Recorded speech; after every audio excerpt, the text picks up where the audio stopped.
Well, greetings and salutations, and welcome once again to the Newsman Weekly Podcast, episode number 27. Folks, we have a very special Christmas Eve podcast. Thanks also once again to local country singer Luke Watson for crafting this show's theme song. Today, I'm joined once again by Zac Hiser, the executive producer of the Newsman Weekly. Welcome back, Zac. It is Christmas Eve. Are you ready for the madness that's going to ensue at your house tomorrow morning? Oh, I'm so ready. I've already been drinking. I got my Christmas buzz on. Yeah. So let's go. Merry Christmas, everybody. Looking very festive. All right. Also back with us today, shockingly enough, is Knox Page's reporter Grant Ritchey, who looks like he's going to almost make it through the year as our show's official videographer. Richie, I know you've got some wild plans for Christmas. What can you tell us, at least those activities that are still legal under Ohio law? It's pretty lame. I'm gonna be honest. I think I'm just gonna be making homemade pizzas with my grandma. That's adorable. Sorry, Grandma. I don't think she listens. So. Wow. Have a holly jolly Christmas making homemade pizzas with your grandma. Grandma got run over by a pizza. No, it didn't work, did it? No. All right. Well, you know what? I hope you and your grandma have a big day. Thank you. All right. Hey, folks, coming up in a few minutes, we're going to have part 2 of our conversation with former Mansfield Police Chief Phil Messer. A week ago, we talked about his early days in law enforcement and also the launch of the METRICH Enforcement Unit back in 1986. Today, we'll talk about some of the crazier things he encountered during a 34-year law enforcement career, the last 8 as chief, so stay tuned for that. And folks, with Christmas staring us dead in the eye, I thought we'd do something different on the Newsman Weekly. Let's just skip the news. There's no news on Christmas. No news on Christmas Eve. Instead, I found a salute to moms and dads out there. Parents around the world are getting ready for the longest night of the year, Christmas Eve. Tonight, after you finally get the kids to bed, it's D-Day. Time to open up the boxes and put together all of those toys you purchased for your kids for Christmas. The war will soon begin. As someone who raised 3 boys now in their 30s, I can tell you it's hand-to-hand combat when it comes to trying to put all this stuff together. So with all due respect to the wonderful song, A Night Before Christmas, or story, A Night Before Christmas, here's something I found over the weekend called Some Assembly Required, written by a mom faced with the challenge of a lifetime. And I'm going to dedicate this to Jessica Hiser, who's going to have to deal with Zac tonight in terms That's of so sweet. Trying to do all this. Plus, it has to be in it's a female saying it, so I attribute it to We somebody. couldn't get her in to record it, though. No, you can't be. It's so early in the morning, I can't even get you guys in here, much less that. All right, so here we go. With all due respect to A Night Before Christmas, here's a thing called Some Assembly Required. 'Twas the night before Christmas when all through the house I searched for the tools to hand to my spouse. Instructions were studied and we were inspired in hopes that we could manage some assembly required. The children were quiet, not asleep in their beds, while Dad and I faced the evening with dread. A kitchen, 2 bikes, Barbie's townhouse to boot, and thanks to Grandpa, a train with a toot. We opened the boxes, my heart skipped a beat, let no parts be missing or parts incomplete. Too late for last-minute returns or replacement. If we can't get it right, it goes in the basement. When what to my worrying eyes should appear but 50 sheets of directions, concise but not clear. With each part numbered and every slot named, so if we failed, only we could be blamed. More rapid than eagles, the parts then fell out. All over the carpet they were scattered about. Now bolt it, now twist it, attach it right there. Slide on the seats and staple the chair. Hammer the shelves and nail to the stand. Honey, said hubby, you just glued my hand. And then in a twinkling I knew for a fact that all the toy dealers had indeed made a pact to keep parents busy all Christmas Eve night, with assembly required until morning's first light. We spoke not a word, but kept bent at our work, till our eyes they went bleary, our fingers all hurt. The coffee went cold, and the night it wore thin, before we attached the last rod and last pin. Then laying the tools away in the chest, we fell into bed for a well-deserved rest. But I said to my husband just before I passed out, "This will be the best Christmas without any doubt. Tomorrow we'll cheer, let the holiday ring, and not have to run to the store for a thing. We did it, the toys are all set, for the purpose, most perfect Christmas I bet." Then off to dreamland and sweet repose I gratefully went. Though I suppose there's something to say for those self-deluded, I'd forgotten that batteries are never included. So be aware of that tonight, Hiser. Make sure you got batteries for everything. All right, that's enough of that for now. Let's take a quick break. In a few minutes, we'll be joined again by former Mansfield Police Chief Phil Messer for part 2 of our chat. Stay with it. Well, welcome back, Chief, to part 2 of the conversation about your tenure as a Mansfield police officer, including 8 years as the chief. Glad you're back with us today. Thank you. Glad to be here. Let's talk about some of the crazier moments and wildest investigations that you encountered during your career. Now, I'm going to start off with one because I had just come to town that same year, it was 1990, and there was a strike at Ideal Electric. I think it was United Steelworkers. Was it? Yeah, it was United Steelworkers. That's who was the union at the time. And they were in a huge struggle with a guy named Mike Vucilic, who had purchased the company, was running it at that time. And it was a strike that was not going well. They had, I believe, set overturned cars outside the gates. Nobody was going in or out through those gates. I remember being down there one morning.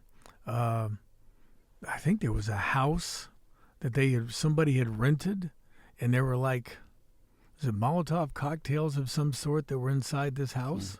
Am I misremembering that, or is that accurate? No, it was that was a bad strike. Got nationwide publicity. Went the way the company wanted it to go. Excuse me.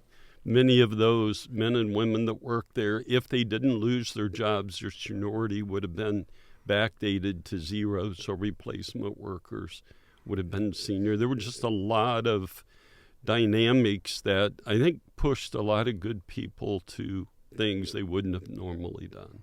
I agree. I remember when there was I think it was an electric substation right inside the property that got damaged.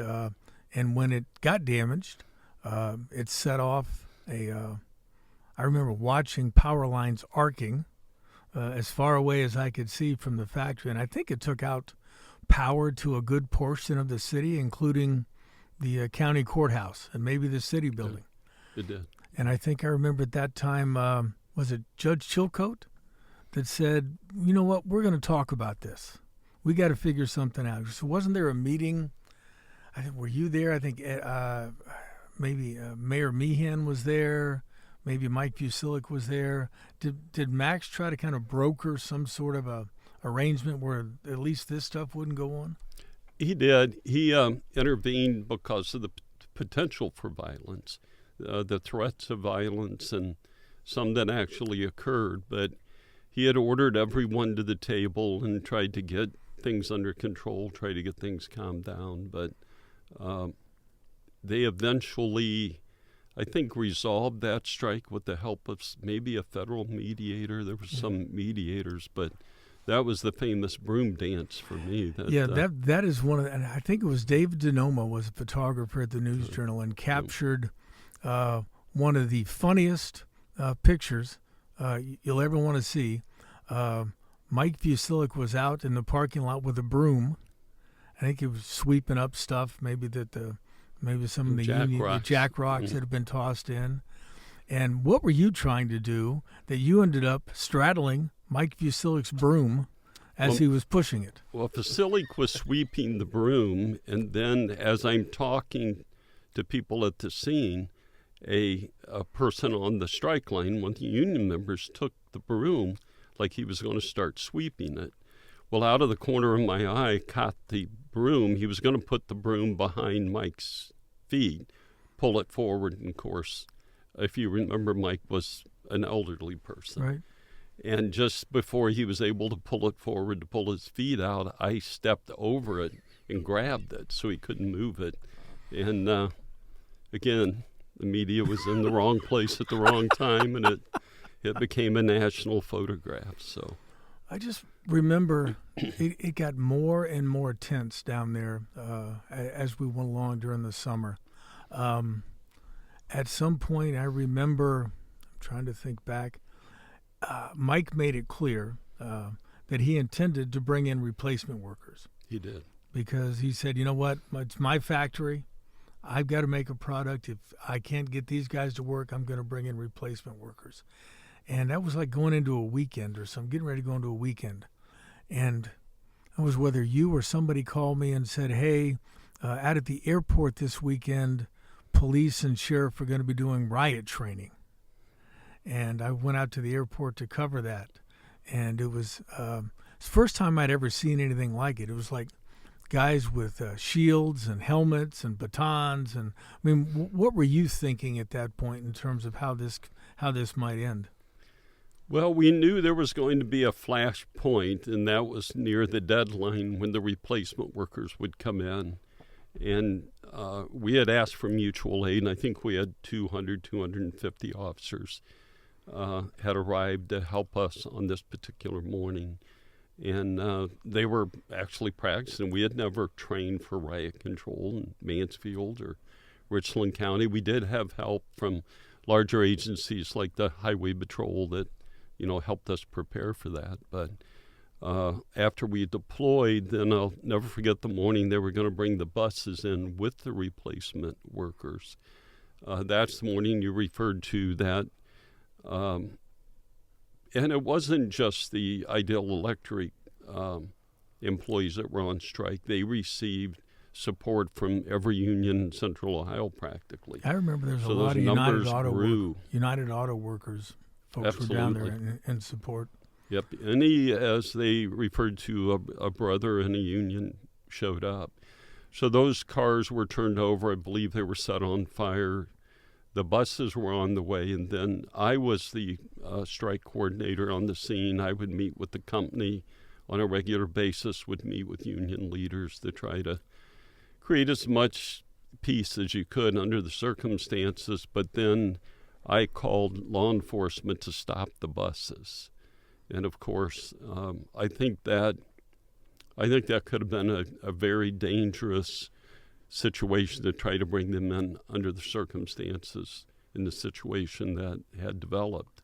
I remember being down there that morning, and the day that the activity you're talking about took place in the afternoon, and there were hundreds, because the big rumor was, cops are coming. They're going to clear us out of here. So they had literally, hundreds of people down there that morning. But as the morning went on, some of them had to go to work other places. The crowd lessened. And it was, I think, early afternoon that you guys came. I think police department came over one hill and the sheriff's department came over the other. And the feces struck the rotary oscillator with great velocity. I remember some tear gas and maybe some knee-knocking type. Maybe I don't know what sort of munitions you guys were bouncing off the street, but it was a hectic moment. Yes, at that time we had canceled the replacement workers. The crowd did build, and when we saw an opportunity to clear the crowd without, minimize injuries, we did deploy about 200 law enforcement officers and secured the entire plant again. And one of the union guys that I was interviewing after, because you guys then set up a perimeter around the factory site to keep folks from being able to come back in. And one of the union guys was complaining, that Messer, he's a union guy. He's part of the union. Why, he should have told us he was coming so we could be ready for this. And I remember mentioning that to you, and you said, what, I'm supposed to warn him in advance so he can muster enough people to kick my ass? Yeah. I don't think so. Yeah, that was very hard because all of the men and women of that factory and all those unions were our friends, our relatives, people we see off in a small community. And it was a tough decision to do all of that. And the city had a substantial civil suit against them because I stopped the workers allegedly violating their federal rights to bring in replacement workers. So fortunately, it worked out, and they were ultimately able to resolve it. But there were some pretty tense moments in a couple major strikes in the city there and the steel mill. How long Both did of that? those. How long did that dispute last for? And who ended up? Did they resolve it kind of 50-50, or who ended up getting the upper hand? Do you remember? You know, I was covering, like I said, I was there primarily to cover the law enforcement aspect of it. I mean, obviously, eventually it worked out because the plant became successful. I think Mike it's still ended around up selling today. it. Mike sold it, and they're still doing very well. And so obviously that was just, but I remember that strike going on for a few weeks. Oh, it did. It lasted a long period of time. It didn't get quite as intense until probably the last week to 10 days, when they felt they were at an impasse and they were going to bring in replacement workers. It was right. I think this was like right after Labor Day, which was kind of the ironic part. And that was when it happened on the weekend. But I remember it was the week before that, or some point during the week before that, was the robbery of the Brinks guards outside Richland. At Richland Bank, and the guy who, one of the downtown kind of park hangers-on, came running over to try to stop it.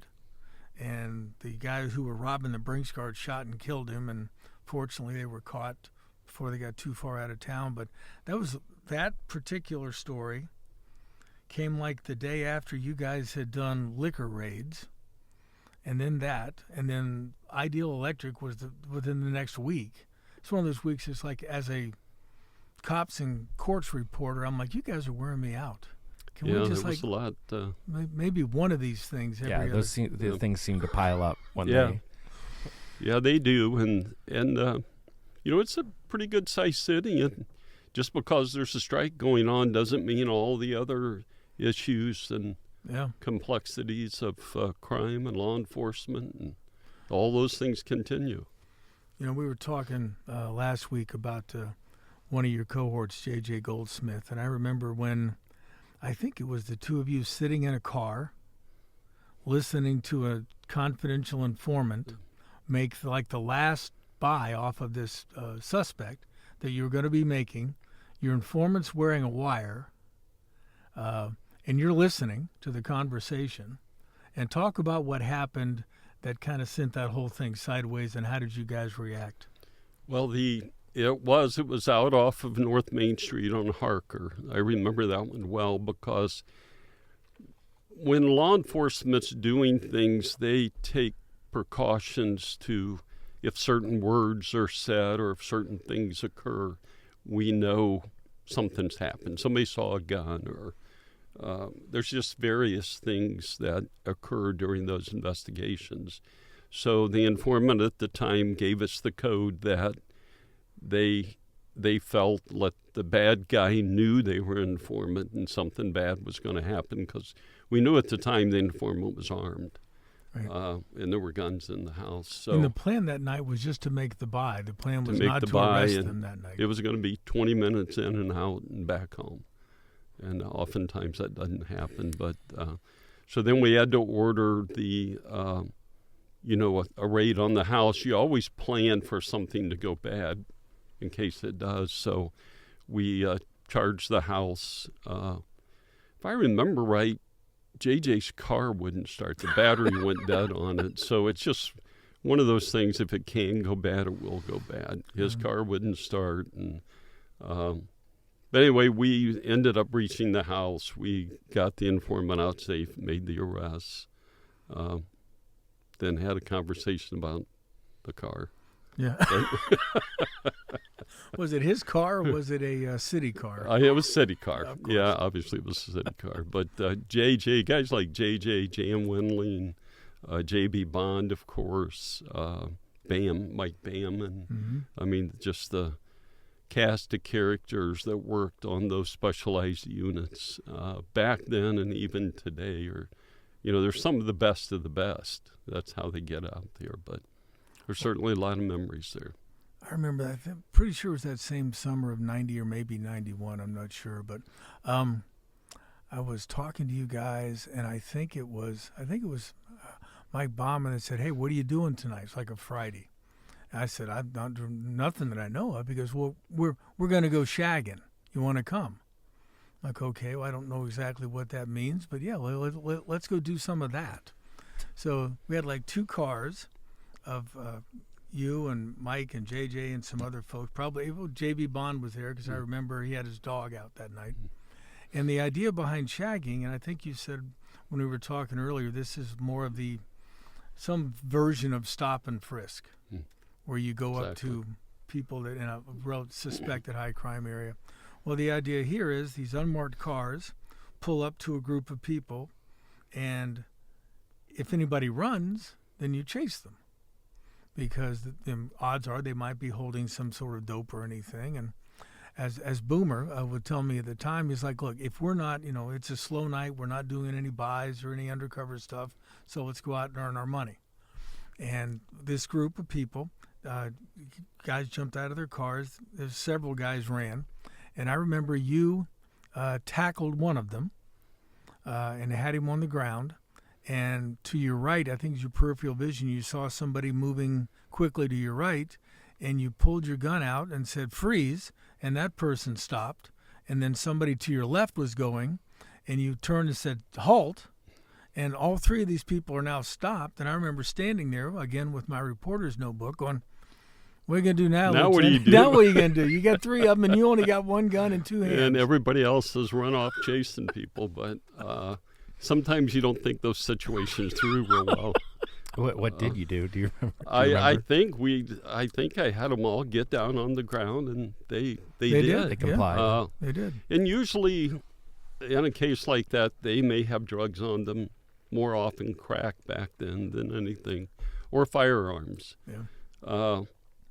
But policing today's different. It's I don't know what changed. Well, I know when it changed and probably what changed, but the lack of respect puts both the citizens, and even though they're criminal or involved in criminal behavior, they're still citizens. So it certainly puts more at risk the citizens and the law enforcement officers. But back then, we look back and laugh at those things. But today, that could be a pretty horrific outcome. People would actually listen back at the time. And it was even impressive that I had a gun that day, because I was notorious for not taking a gun, and I always felt that I could talk my way out of almost anything. But well, one of the big projects that you kind of undertook, this is before you become chief, obviously, you kind of get tasked with helping clean up downtown when the Richland Carousel Park was coming into fruition in 1991. What was kind of your directive? I think Ed Meehan was the mayor at the time. What did he kind of ask you to do or tell you to do as we're getting ready to open this new shiny tourist attraction that's made a huge difference in the last 30-plus years? Well, certainly the carousel now is somewhat of an anchor for downtown Mansfield. I remember back then vividly the distribution of hundreds of bumper stickers that said, well, the last person out of Mansfield turned the carousel off. Right. Nobody thought it was going to work. Nobody thought it would work. And it wasn't a short-term solution. Usually those things aren't.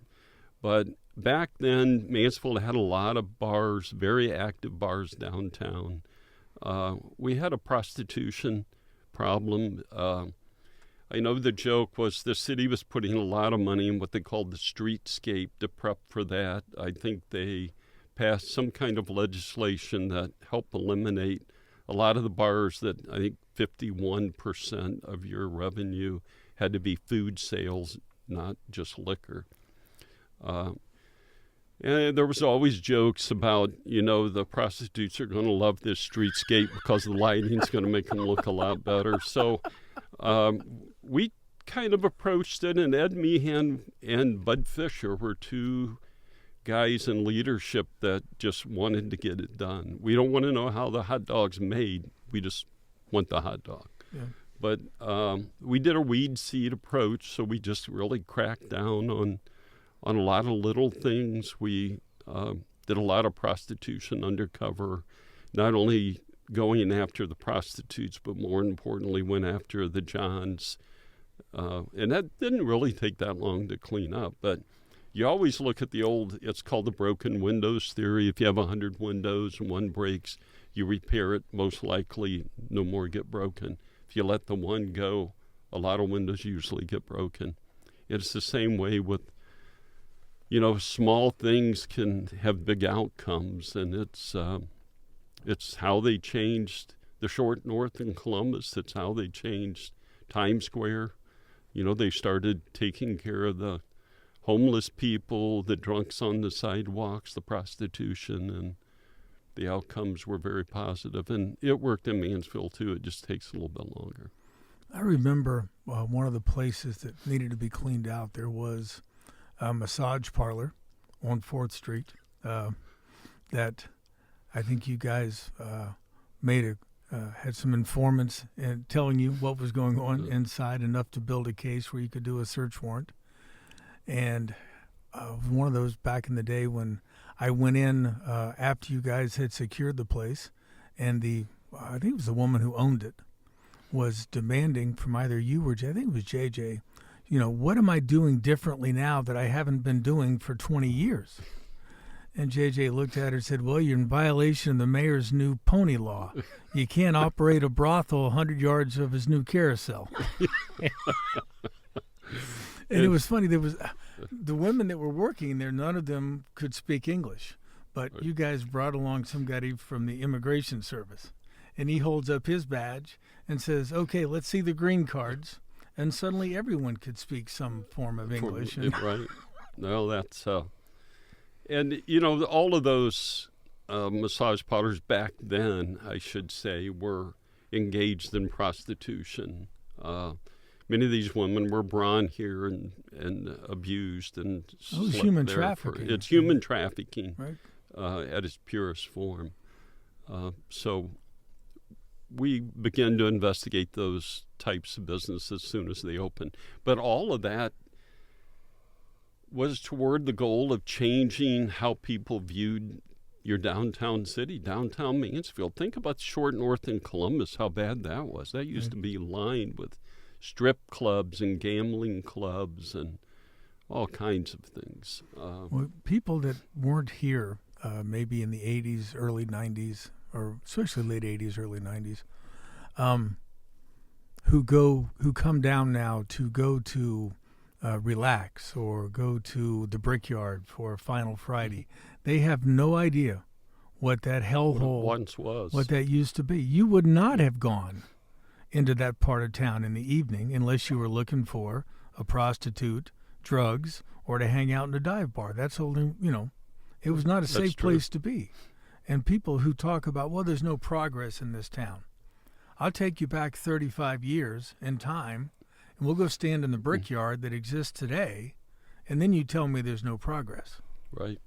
No, you had to know how it was before you can appreciate how it is. And it's the same, in a multitude of plans. But the city's changed a lot, and it's first impressions. I've always said that even about a city. You get somebody, one of your relatives comes to town who may be looking to cite a new business or open a new office, and first impressions are everything. Now, one of the things when you were running SIU, Special Investigations, you guys were tasked with doing the sensitive things. I know one case in particular that you guys handled because we had kind of investigated at the News Journal, involved a former sheriff named Dale Shetler. And that led to, the first investigation led to a special prosecutor who took it to a grand jury and was no-billed. The second one, we kind of handed, I think you guys took it over and ended up, Bob Whitney, of all people, they appointed Bob Whitney as a special prosecutor. Great defense attorney, but I used to tease him like, so now you're a prosecutor. Right. He's like, shut up. Don't talk to me about this. But ultimately, Dale resigned rather than face potential charges. But How tough was it? Because when you're running SIU, you don't know. I mean, you could be investigating the mayor, the prosecutor, the sheriff's department. That's not an easy position to be in. Yeah, those were difficult times because over the years, you investigate a lot of your own. I know we investigated a couple finance directors that, of course, all of these have led to indictments or charges. But you just have to think about what you want your department to be in the future and what you want your department to be noted. What kind of reputation do you want your agency to have? And there always has to be a segment of the department set aside for those tough investigations. And a lot of them were political. One of the last big ones I had when Mayor Reed was in office, when, we investigated some theft of employees in the city and led to several indictments and convictions federally. But those are just tough jobs that you have to do, whether it's an internal theft at a business or internal corruption, if you will, in a government agency. So you go from captain to chief in, I think it was 2002. Yes. Just in time for some lovely economic times. Yeah. State Auditor's Office put the city under fiscal watch in 2009, fiscal emergency in 2010, making Mansfield the largest city at that point in Ohio to have a fiscal emergency ordered by the state. Welcome to being chief. What was that like?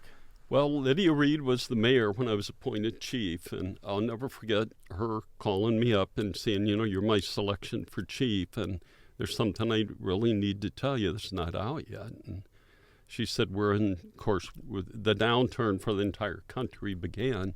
She said, you're going to need to lay off 17 to 19 policemen the next 2 weeks.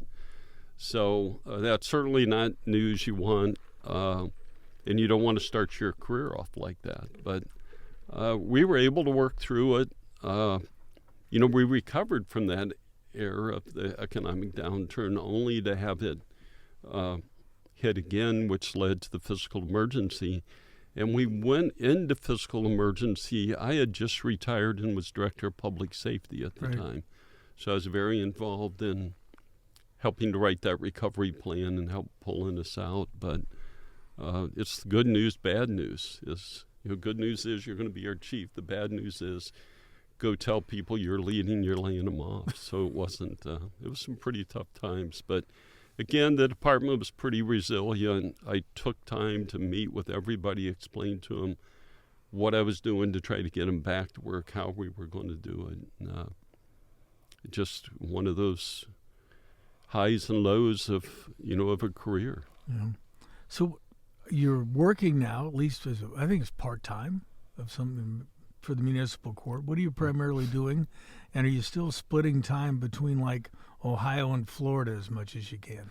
Well, I split my time between Lake Erie, Florida, Ohio, wherever I can go to stay warm. But find water. And I've often told people when your hair's this gray, you get to do stuff like that. But, wait a second.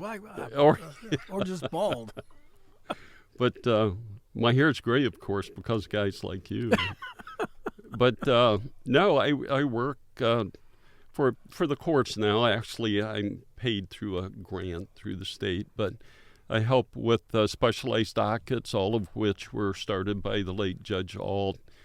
Judge Kemmer, who's our administrative judge, Judge Badnell, have really embraced those veterans courts and the drug courts, mental health courts, which obviously they're responsible to hold people accountable for their offenses, but it also gives them the tools or opportunities to try to get them treatment, rehab, so they're not back in the courtroom in 3 or 4 months. And I help write the policies and the grants and all the paperwork that goes along with the Supreme Court certifying those dockets and some of the funding to keep them going as well. So still federal fill. Still federal fill. A lot of that was, we prosecuted everything federally, but or COOT, King of Overtime. Those are all John Allen acronyms. So and there was It was either you or JJ hit me up with "We'll solve no crime." Oh, I would tell you guys, "You'll solve no crime before overtime." Before overtime. And then you would say, "Well, yeah, Hunnell, don't let the facts stand in the way of a good story." Yeah, exactly. Well, Phil, thanks very much for spending time with us these past 2 weeks. It's been great to see you and to catch up. Merry Christmas and a Happy New Year to you. Well, thank you, and have a blessed Christmas and holiday, and I appreciate the opportunity to chat. We haven't done it in a long time. Been a while. Yep. All right, folks, we're going to leave it at that for today. I'll be back for a second to put a bow on this week's special Christmas Eve Newsman Weekly podcast. Until then, please remember what Mark Twain said. If you tell the truth, you don't have to remember anything.